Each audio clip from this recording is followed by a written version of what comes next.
দাজ্জালকে কেন লোহার শিকল দিয়ে বেঁধে রাখা হয়েছে?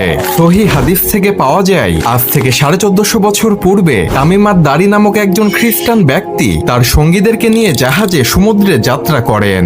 হঠাৎ সমুদ্রের মধ্যে ভয়ঙ্কর ঝড়ের কবলে পড়ে তারা পথ হারিয়ে ফেলে এবং তারা অজানা রহস্যময় একটি দ্বীপে পৌঁছে যায়। তামিমাত দারি ও তার সঙ্গীরা দ্বীপে নামার পর দেখতে পান একটি পশুর মতো অদ্ভুত চেহারার এক প্রাণী, যার গোটা শরীরে কালো পশম দিয়ে ভরপুর। প্রাণীটি বলে, আমি হলাম এখান করা গোয়েন্দা। প্রাণীটি তামিমাত দারি ও তার সঙ্গীদেরকে বলল, তোমরা ওদিকে ওই গুহার মতো স্থানটিতে যাও, সেখানে একজন ব্যক্তি তোমাদের জন্য অপেক্ষা করছে। তামিমাত দারি ও তার সঙ্গীরা সেখানে গিয়ে দেখলেন একটি বিশাল দেহের ব্যক্তি, যার হাত পা লোহার শিকল দিয়ে বেঁধে রাখা হয়েছে।